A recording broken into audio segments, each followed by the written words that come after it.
You're tuned into Auto Intelligence, live from Auto Trader, where data, tools, and your preferences sync to make your car shopping smooth. They're searching inventory. Oh, yeah. They find what you need. They're gonna find it. You can make a budget for your wallet to help you succeed. Pricing's precise and true. So true. It's smarter car shopping. Ooh. Just for you. Oh, it's just for you. Ooh. Find your next ride at autotrader.com. Powered by Auto Intelligence. Hi, this is Beau from What the Hack, and this week our episode is, it's not an easy one. And if you have any issue with talk about suicide or self-harm, this might not be the episode for you. A full disclosure, it really did a number on me. Now, if you're ready to go, here's this week's show.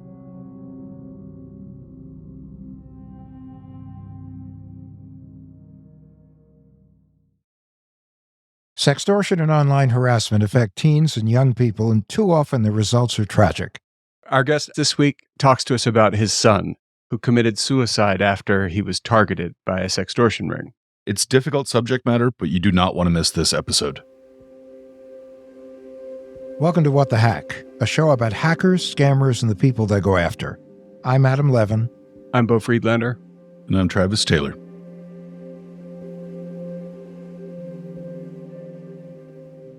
John, thank you so much for joining us today to talk about your son. This is a really important story, and your advocacy is even more important.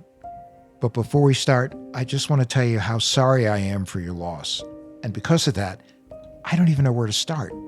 So maybe the best place to start is at the beginning. Yeah, so our story really began on the night of Thursday, March 24th, 2022. That was the last time that I saw Jordan alive.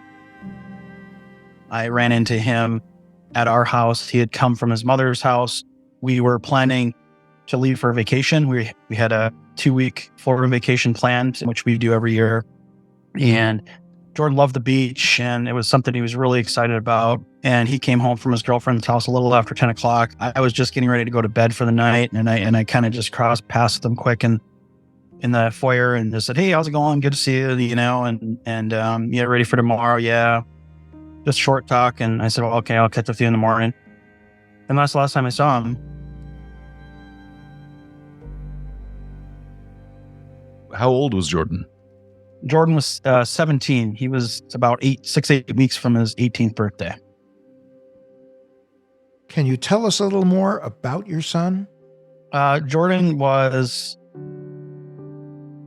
just a really happy, big smile, kind of the guy that, lit up a room when you walked into it. He was always very charismatic and funny, and he was very diverse in his friendship. He was an amazing brother. He was a great son. He was easy to raise. He turned out to be a really great kid, and he was well on his way to being a fine adult. His grades were fantastic. He was honors, graduated with honors, or would have graduated with honors. We trusted him pretty much with anything. But he was a boy too, and he always had the things growing up like every other parent. Jordan was an amazing athlete. He played basketball early on. He started basketball in early grade school, and then he got into a travel team. He tried out for a travel team at a young age and made that travel team pretty much regularly. And then he got into baseball as well. So he played baseball and basketball kind of simultaneously. And then as he got into junior high, he got involved in football too. That was kind of really where his passion lied. And he kind of veered away from baseball after a while. He played for 5 or 6 seasons, did really, really well, but he just wasn't feeling it. So he moved on to football. A lot of the all-star kids got together at the end of the regular season in junior high and high school and played in tournament teams. So we traveled, did tournament basketball on the weekends in the wintertime. So you spent a ton of time with him, and you guys were really close. Oh, very much so. Yeah, Jordan was always really close to both my household and his mother. His mother and I divorced early on, so he lived in a separate household for pretty much his entire life. But I'm remarried, been remarried for a long time. I have 2 daughters. He had 2 sisters. They're 9 and 7 now. And then his mother is also remarried, and he has 2 sisters there. Wow. So you had a really close relationship with Jordan, it sounds like. Very much. Jennifer and his mother and I, we split time with him pretty much his whole life. So he would spend a week at my house, a week at her house. And we switched on Fridays, typically was a good day to do that. And I always recommend parents to do Fridays instead of Sundays for a lot of reasons. He would come home from school on Friday, drop his backpack and stuff, and we'd have to worry about school or anything until Sunday. And then when Sunday came around, we weren't doing the shuffle and clothes and bags and drop-offs and pickups and all that stuff in the summertime. So we got along really well. We still got along really well, even after the tragedy. So we've prided ourselves over the year of, keeping tabs on Jordan basically and being the parents that he needs, even in separate households. He didn't get away with a whole lot. It sounds like you had a lot of love and support there. He did. So Jordan sounds like I don't know how big he was. How big was Jordan? Jordan was 6'2" and he was 184 pounds. Oh my gosh. So the world was absolutely 100% his oyster in terms of sports. Right. So where was he thinking about going to school? So he wanted to originally, he was obviously pining for D1, but he was looking at other options. It was going to be interesting. I think he planned on probably attending Northern Michigan University here locally is what was going to happen. His girlfriend was kind of keeping him grounded here a little bit. And that's kind of the direction he was poking at. So, and we're a D2 here. Well, he sounds like an amazing kid. And it sounds like you guys had a lot of fun together. We did. Yeah, we did a lot of stuff together. So it sounds like you had a very rich, kind of active life. How active was he on social media? Early on, not at all. We kept him from social media forever, as long as we could. At the end, he was probably using it quite a bit. Yeah, I would say probably regularly. But at that point, he was a few weeks away from being 18. And we weren't strapping him down too much, and we had really no reason not to trust him on social media at that point. And we've had a lot of the conversations about social media dangers and stuff. So we thought, and so we just kind of let him do his own thing. Yeah. Now, I imagine he wasn't doing like TikTok dances and stuff, but he was an active user on which platform mostly? Yeah, I think, I would say he used Instagram mostly. It seemed like the picture platform there. I know he was diving into TikTok a little bit. Not actually, I don't think he's posting much on TikTok, but I think he was on there watching videos mostly. He used to watch a lot of sports reels. I would say he was pretty active on it.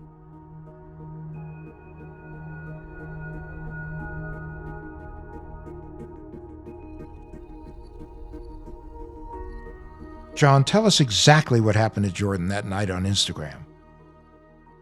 Jordan received a message from someone named Danny Roberts, Instagram message, and somebody he did not know reached out to him and just said hi. And he accepted her friend request on Instagram and then started communicating with her, what he thought to be a young lady right around 10:15 that night. We don't know the entirety of the transcript because it's an open investigation. So we're just starting to get some of that information now. So he received his first text message from Instagram from this Danny Roberts that he accepted at like 10:15. That's right about the last time that I saw him. And then that conversation continued, and you can imagine it probably started innocently. They talked about themselves and, what they do, and just that they were just baiting him in a little bit.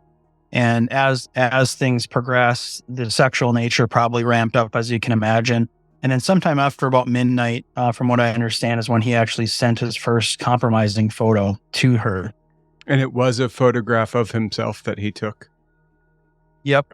So basically what the trick is they come into you as a young lady, they pretend to be friends, it's just a friendship, and then, oh, you're cute, and here's a picture of me, and send me a picture of you. And so those kinds of things happen, and it slowly turns up the sexual volume, and then they convince the victim to send a nude picture of themselves in some fashion, and Jordan did.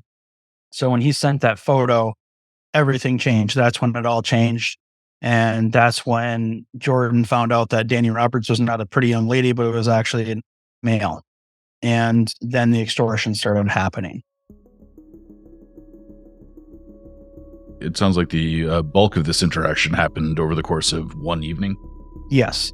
So the first text message came in at 10:15 roughly, and Jordan died at 3:45 that morning. Oh, wow. Wow. So less than 6 hours. So during that 6 hours, was Jordan and the person who was scamming him, were they talking the whole time? Yes.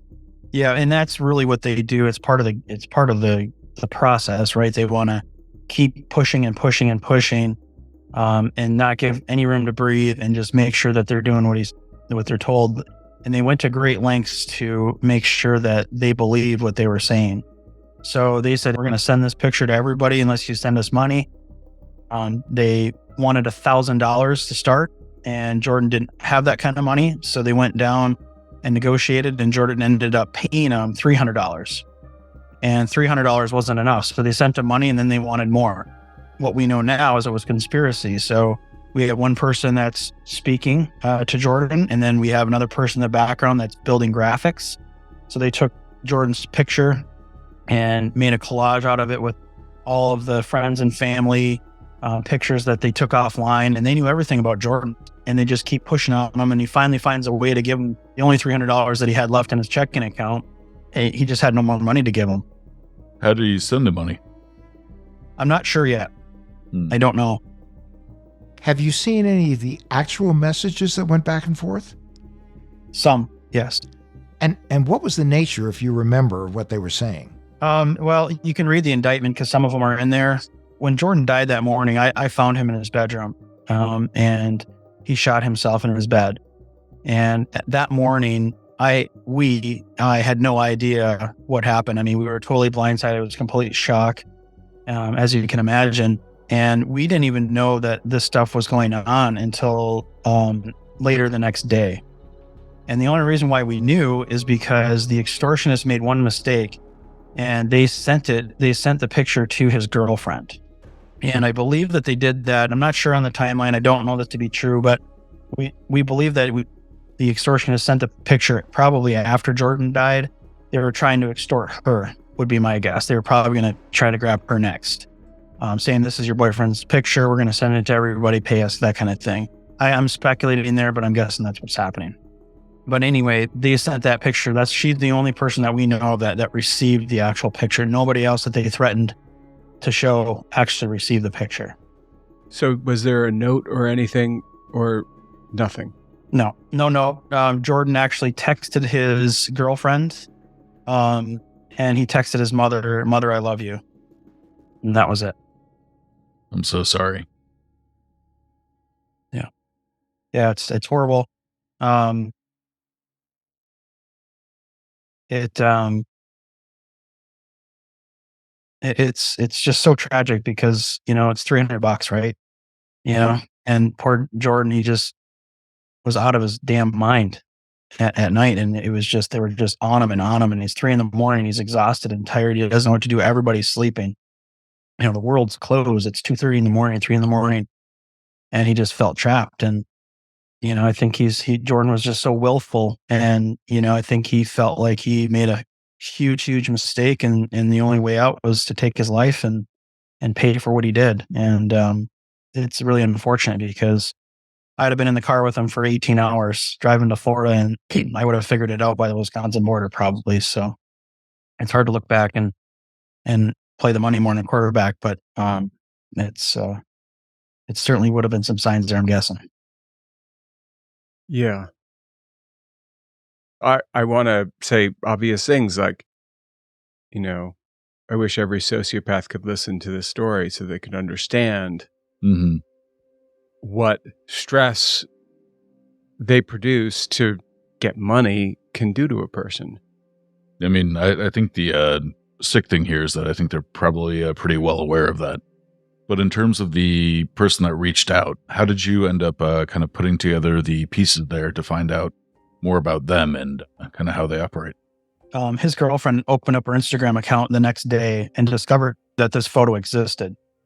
And she contacted us and said, I don't know what's going on here, but this person sent me this picture of Jordan. And she sent it to us, and we were just like, holy cow, what is happening? So we contacted the sheriff's department, who did the initial investigation the day before on Friday, and gave him the information. And then he ended up doing some digging, and they got the FBI involved, and they ended up getting a search warrant after some time. and under an emergency act through their channels and discovered that this entire transcript had happened because Jordan actually deleted all of his chat history and Instagram information. So at face value, everything was gone on social media. So once the transcript was produced, the sheriff's department called us and said, hey, listen, this is what happened. Jordan was being sextorted. It's a thing. We had never heard of sextortion being a thing. And he kind of briefed some of the transcript. And that's pretty much where the only place I know the information from was the original contact I had with the sheriff's office. And they just kind of briefed it and basically said it started out innocent, kind of ramped up. And then, the switch happened, the extortion happened, and he read some of the negotiation stuff that went back and forth. And then ultimately what happened is Jordan told the extortionist, he said, I'm going to kill myself right now because of you. And the extortionist said, good, go ahead. You better do it fast or I'm going to make you do it. And that was the last thing that was said. That's horrible. I'm really sorry. Yeah. And then on Friday morning, when I found him, his mother had actually text messaged me. That's what happened first on Friday morning. I was just getting up. It was 7:30. My wife was getting up with her two younger daughters. And Jennifer texted me and just said, hey, did Jordan make it to school? ? And I was thinking, well, that's weird because Jordan always makes it to school. I mean, he I don't think he ever missed the bus or missed a ride 2 times his entire school career. So I thought that was kind of odd. So I looked out my front window and saw that his truck was still in my driveway. And I was thinking, well, that's odd. He should have been gone for at least 15 minutes already. So that's when I went downstairs and I saw him in his bed.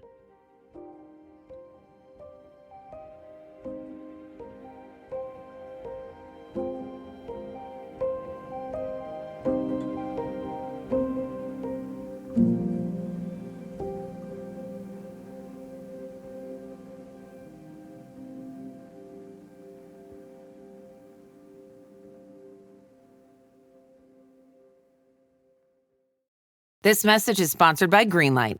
With school out, summer is the perfect time to teach our kids real-world money skills they'll use forever. Greenlight is a debit card and the #1 family finance and safety app used by millions of families, helping kids learn how to save, invest, and spend wisely. Parents can send their kids money and track their spending and saving, while kids build money confidence and skills in fun ways.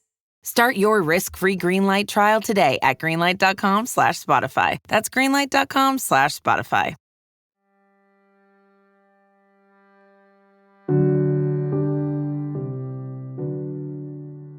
So let's talk about sextortion for a moment. John, you mentioned that you didn't know what sextortion was when the police told you that is what happened to Jordan.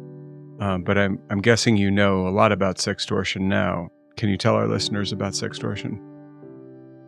Sextortion is kind of a glamorized term for this specific mode of extortion. And basically what it is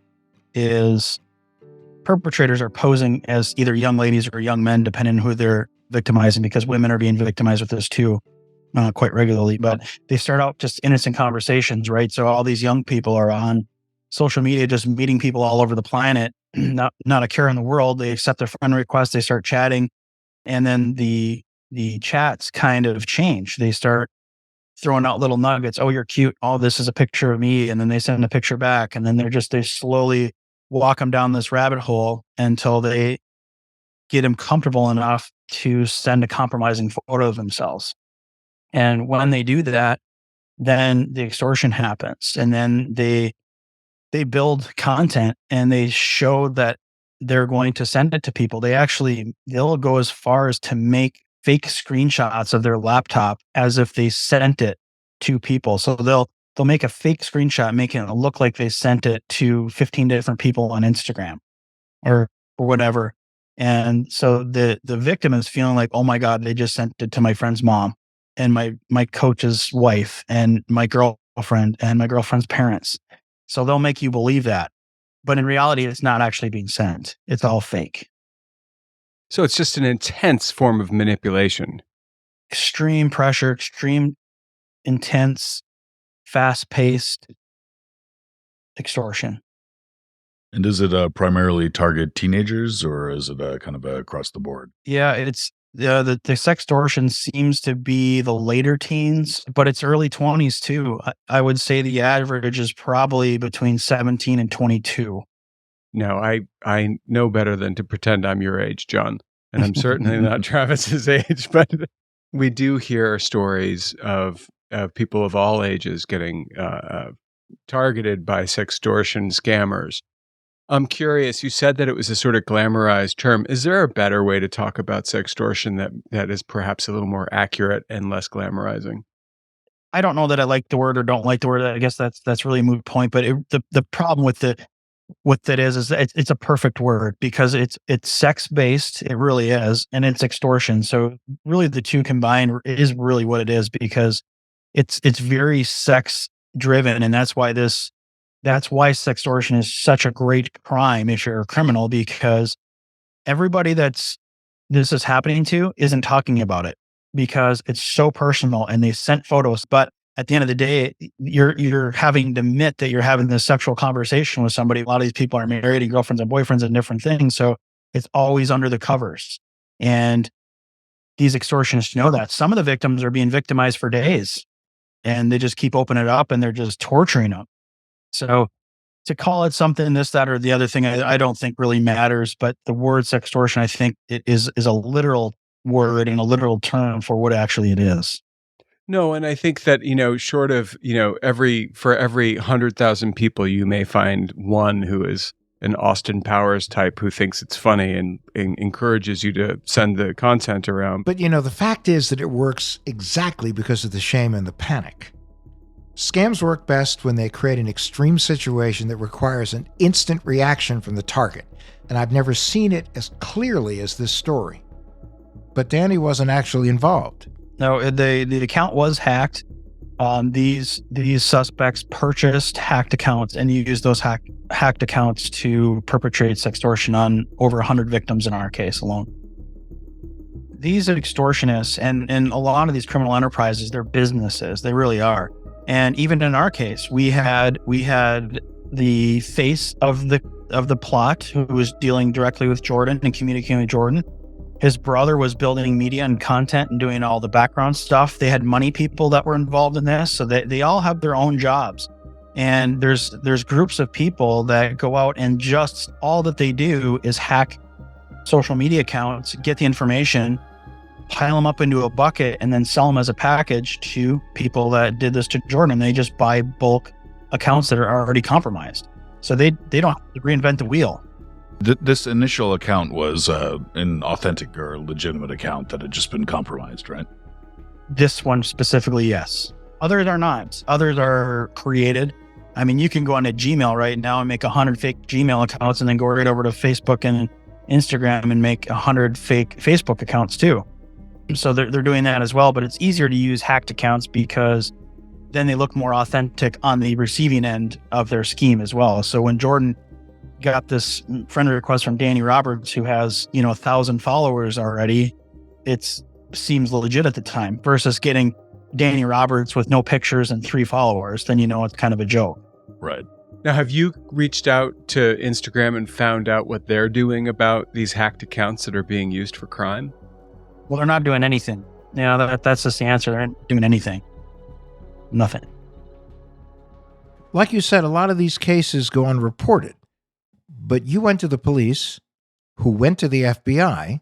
What did they learn about the people pretending to be Danny? Yeah, our case ended up overseas in Nigeria. We were given that information pretty early on. The FBI team was very upfront with things. They didn't give us a lot of information, but they said, hey, we believe this to be overseas. We have a pretty solid path in which to investigate. We'll keep you posted, but it's going to be a long road. And at that point, we kind of, we're just like, well, it's overseas. What the hell's going to happen now? Right. So, but it ended up in Nigeria. And ultimately, there was federal indictments on 6 individuals, all Nigerian. 3 of those individuals are facing federal U.S. indictments. The other 3 are being charged locally in Nigeria. So those first 3 are going to be held there and tried and prosecuted there. And then the other 3 are coming to the United States. Last week, 2 of the 3 were extradited back to the United States. And we were in court with them last week, multiple times. And did you actually come into any contact with them? Or Yeah, we got to see them as they walked in the courtroom. They had their initial appearance last Monday that we attended in Grand Rapids, Michigan, which is about 6 hours from here. And then we're back down on Thursday for the arraignment and the pretrial conference. that must have been pretty intense. It certainly was. Yeah, there's a lot of emotion there. And what were the charges that have been brought against them?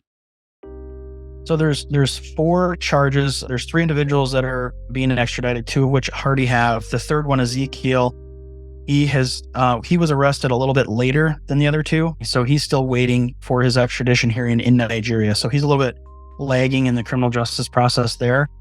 So we're hoping that he's back in U.S. soil and extradited in the next couple months. So all 3 defendants can be charged together with one trial. So they are charged of the 3 that are coming. The other 2 that are here are brothers, Samuel and Samson Agoshi. Those 2 were brothers. They were kind of the ringleaders in the deal. They were the trigger guy. Samuel was the actual guy communicating with Jordan. And he's actually charged with 1 extra crime. So there's 4 charges, 4 federal crimes, mostly dealing with child pornography and conspiracy type crimes. And then Samuel, because he was the guy communicating with Jordan, and they believe that he was the one that caused his death, he's actually charged with, it's something like internet usage causing death of a minor or something. And it's a minimum 30-year felony. So how did authorities track these people back to Nigeria? And how did they get the Nigerian authorities to get busy and apprehend them? Once our local FBI team discovered it was overseas and they had a pretty solid path to investigate this, they put a lot of resources in. There was dozens and dozens of FBI agents working on this case all over the country. And they have some pretty amazing people that did some pretty amazing things. Thank goodness that all the powers or whatever it was that got them here worked. Yeah, the relationship with the FBI and the Nigerian government, and especially the EFCC, which is the Nigerian FBI agency, basically, those relationships were very solidified and they worked really well together. And I actually got to meet 2 of the lead investigators from Nigeria that came here last week with the defendants. They came to America to transport them. So I got to meet them and talk with them for a while. And it's all those things that the moon and the stars aligned for us. And it just really worked out. But it's the Nigerian government was amazing. They really were. I mean, and to be honest with you, from the time that they got indicted to the time they're on U.S. soil was only 3 months, which is, even in the history of the FBI on any cases of extradition, is almost a first, because those relationships were there. Everything fell in place. The defendants didn't, they waived their extradition and got here quicker, but we could have never done it if we didn't have those strong relationships with the Nigerian government. And they were able to work together to track these criminals down? I don't know exactly how they came to discover these things, but I can imagine that it was IP address tracked to some level. And I'm assuming that these characters probably didn't do enough protection on their end to make sure that they weren't discovered. But as they peeled back the layers of the IP addresses and started finding all these people they were communicating with, that's when they discovered it was over 100 victims that they had been communicating with. Over 100 victims. Wow. Do you know if all those victims are in the U.S.? That I don't know. Are they included in the indictment? Only mentioned. There is one other victim that's named Victim 2 in the indictment that actually had sent money. And I believe they probably put that in there because what happened was the night that Jordan died, the suspects were actually Googling Jordan and they knew that he died. So the next day they knew that he died, but they continued to extort people as well. And I would venture to guess that victim number 2 was probably somebody that they tried to extort, even though they just caused somebody's death. And you can read some of the comments that were made in the indictment there as well. That's a really aggravating circumstance. May I ask, how did they know that Jordan had passed the next day? Through obituaries and social media, they were just Googling. They were Googling and just searching and doing their thing. So it didn't take long. We know everybody in town, and so it spread like wildfire. And they were already following his Instagram, and they already had figured out who he knew and all of that. Right.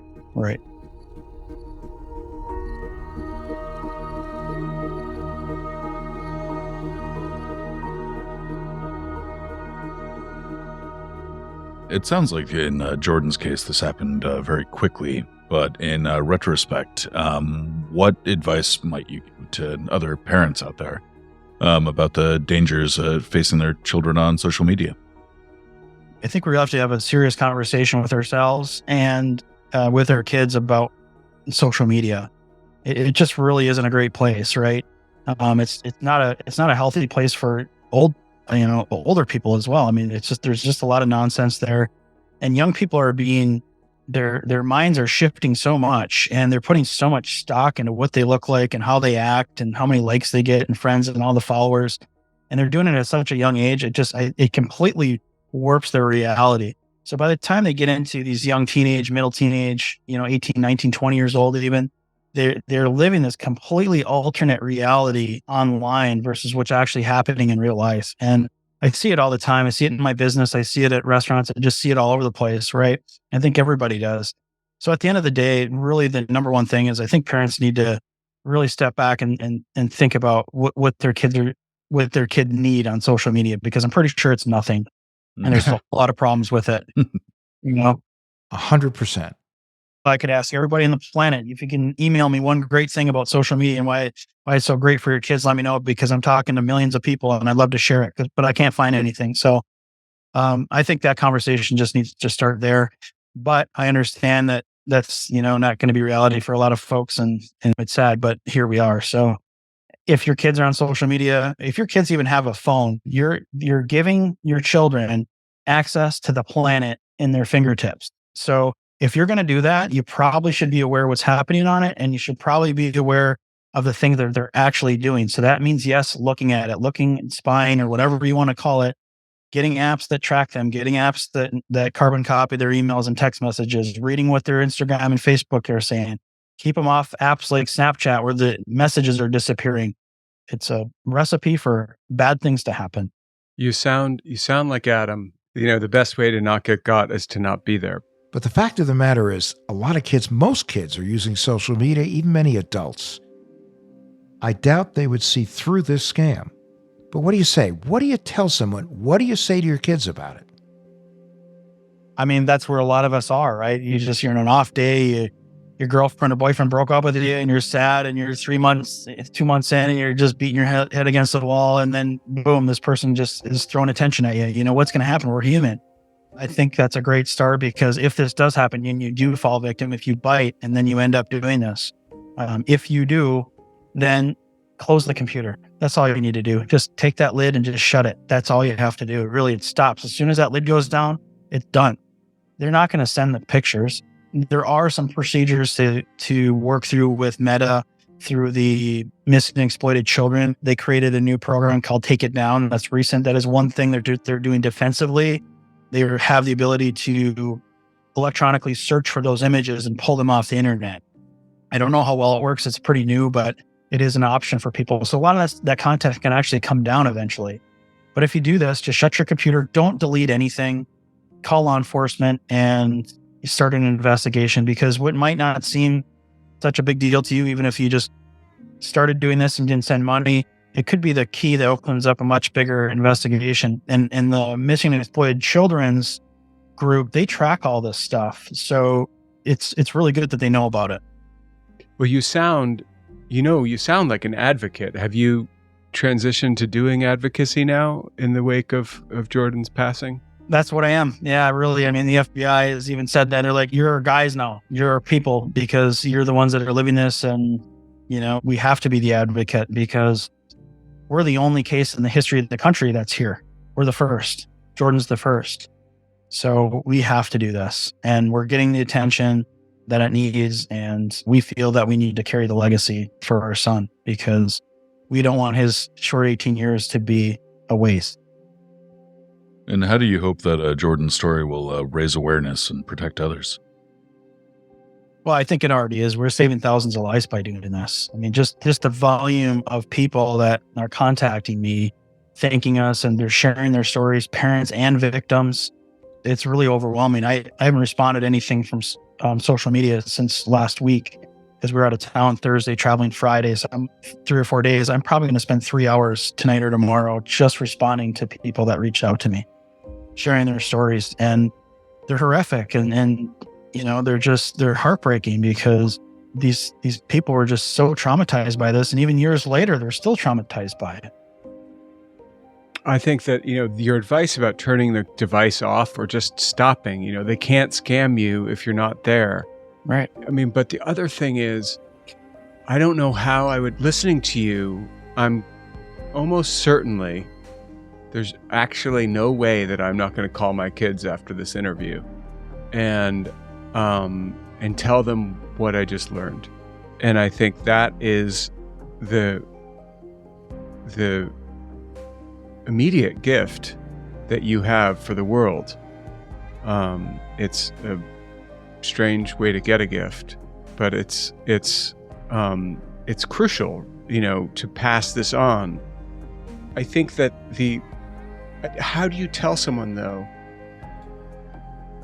someone has just taken a compromising picture of themselves, being intimate with somebody. How do you say it's okay if everyone in the world sees that picture? It's better than the alternative. How do you say that?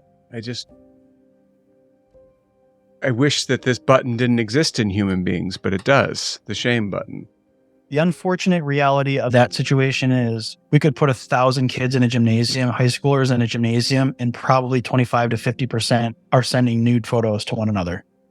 But innocently, to the boyfriend-girlfriend relationships, to whoever, but that's how they are communicating sexually. They're not going down to parties and hanging out and knocking on doors and meeting people. They're doing it online, and they communicate online and they communicate sexually online. So for them, this is normal behavior.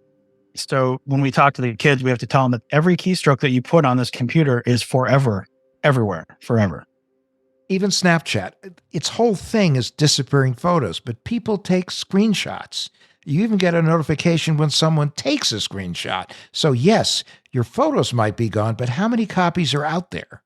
I don't know if this would work for my children or for anyone, but the fact is, you never know who's looking. And we've all had the experience when we're in our phone, we have our phone on us and we have certain apps on our phone. And all of a sudden our phone is delivering to us an advertisement for something we talked about. Now, some people will say, well, it's because you also Googled that Weber grill you were thinking about buying. But it's not always the case. And I think the assumption has to be that whether it's your internet service provider, the social media service that you use, or the people on the other side of those social media services using them as well, somebody's looking, and it may not be who you think it is. That's right. And just operate accordingly, because you wouldn't get up with the Jumbotron at a game and get naked. Right. But when you're at home by yourself, thinking you're communicating with one person, you're on a Jumbotron. Like in the nature of your podcast is, there's all kinds of that people are getting or hacking into baby monitors and all sorts of other things. And once they get into the phone or the computer or laptop, then like you said, then it's on that Jumbotron and the world is the suspect's oyster. It's such a hard line to find, because we can tell kids to stop doing this all day long, but they're not going to, so at best as we can spend a little bit more time saying, but if you do, but also educating too. And the other side of the coin too, our story is so extreme, right? I mean, we lost our son and this is extremely tragic and we're doing great things, but let's dial it back and just get into some normal stuff here. Women are being victimized online. They're being body shamed. They're creating this atmosphere where they have to be somebody they're actually not for purposes of whatever, because the internet says they need to be. And then, like you said, you just have to pretend that you're being surveilled all the time. So think about that before you start typing in and clicking and sending. And the other thing that I've kind of learned over this process too is how easy it is for these extortionists to get information. They're buying hacked accounts and they're buying picture too. So what happens is these young ladies are going on Instagram, they're posting a picture of themselves. What happens is there's groups of people out there that go onto those accounts and they package up those photos and they sell them as a bulk to extortionists, like my son's extortionist. And then they have the whole bank, and they just start sending those photos as they progress in that phone conversation until they're sending the half naked photos of themselves. And people like my son believe that that's the woman I'm talking to. And she's really hot and she's into me. And I'm excited and I'm all riled up, and then boom, I send my picture, and then it's all over. Well, one thing that's been verified too on Instagram is that their algorithm pushes pictures of like the less clothing you're wearing, the more likely it is to show up on the top of your feed. So it's definitely propagates it.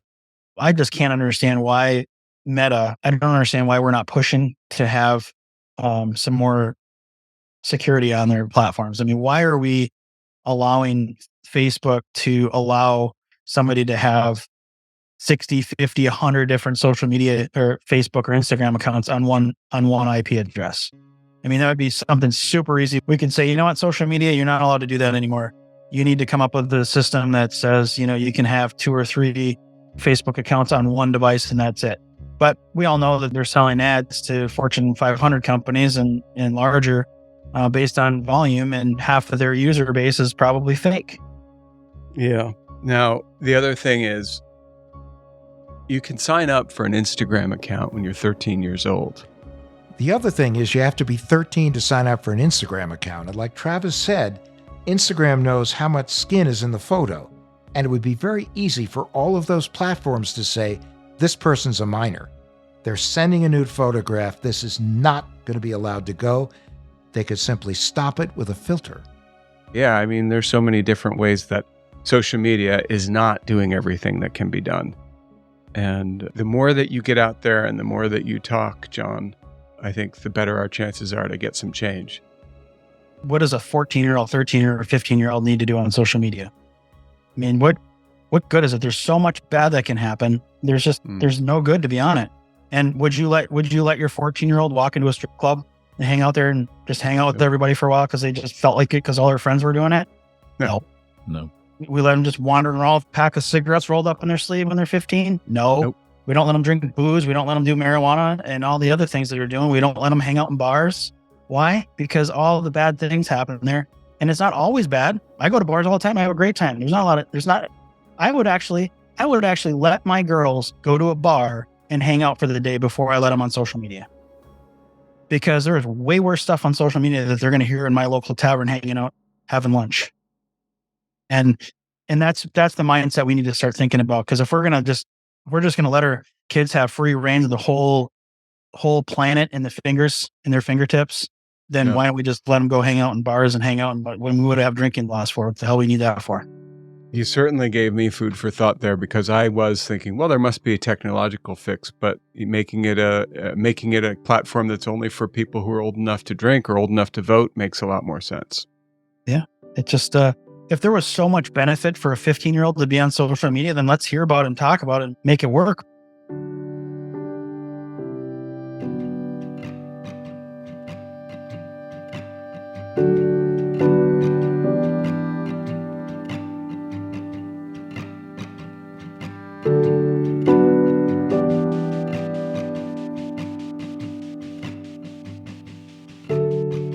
If you or someone you know is struggling with feelings of suicide, help is available. Call 988. There's someone there 24 hours a day.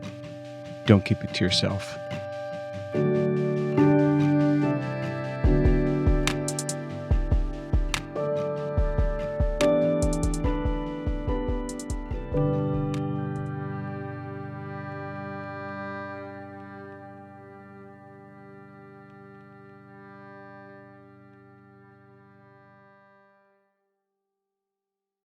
It's Wednesday, Adams. I see you're trying to distract yourself from your own banal thoughts. Let me help. Here's a recording thing made of my latest root canal.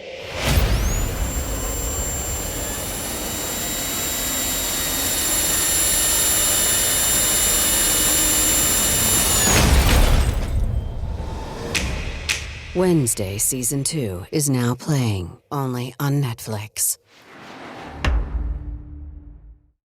It's back to school season, and Clorox is donating 2 million disinfecting wipes to classrooms across America. Because back to school means things can get a little bit messy. Just ask kindergarten teacher Miss Gibson. Give me just one Clorox wipe and I'm ready for glitter glue, exploded lunchbox yogurt, peanut butter handprints, runny noses, picking noses, rubbing noses. Touching noses. Thank you, Edward. Ooh, nap mats and lockers and tissue boxes. And Clorox scissors. disinfecting wipes. Teacher's #1 wipe. Clean feels good. Based on unit sales data.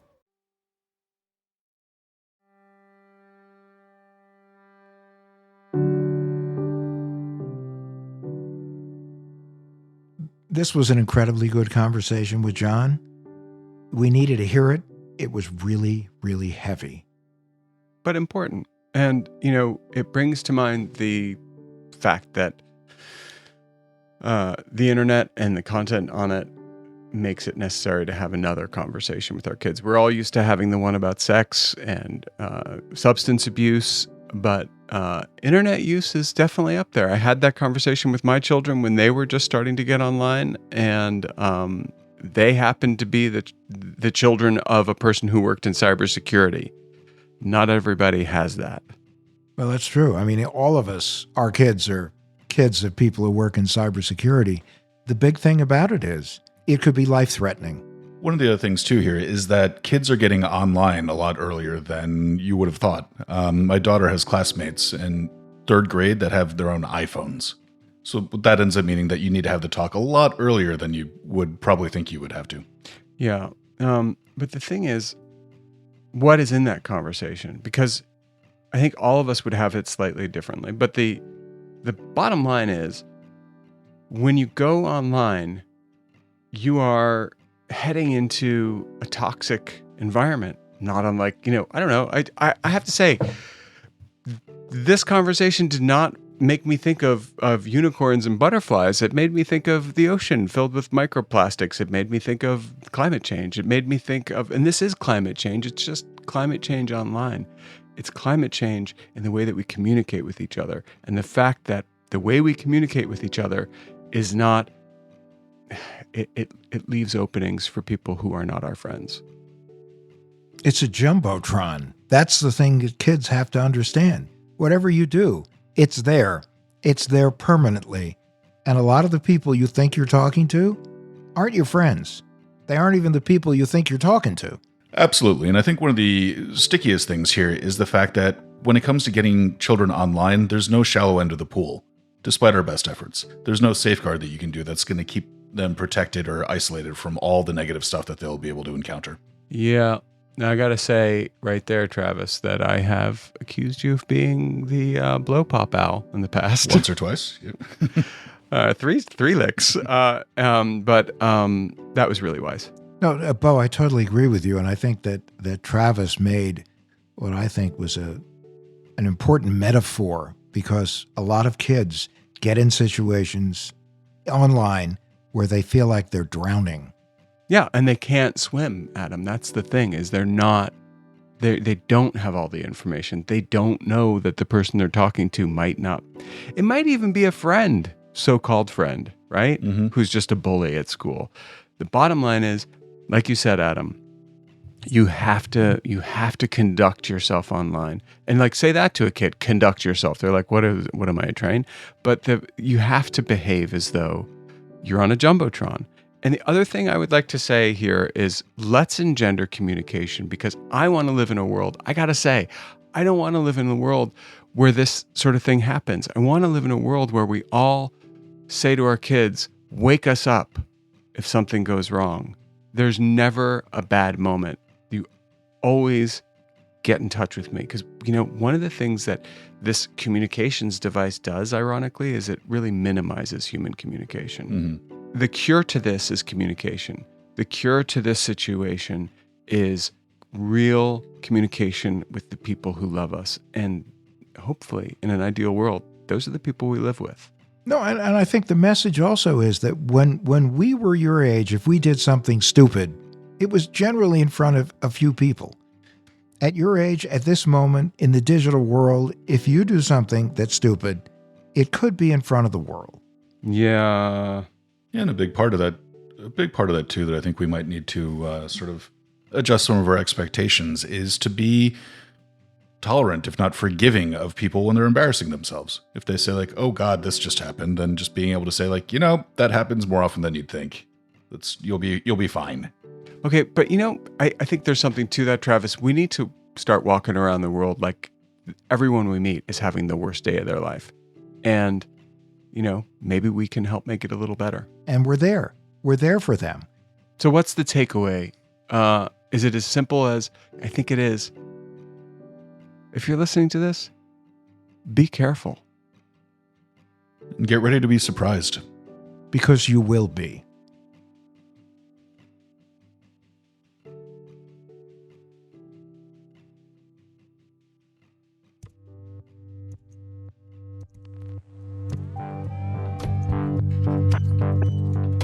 What the Heck with Adam Levin is a production of Loud Tree Media. You can find us online at adamlevin.com and on Instagram, Twitter, and Facebook at Adam K. Levin.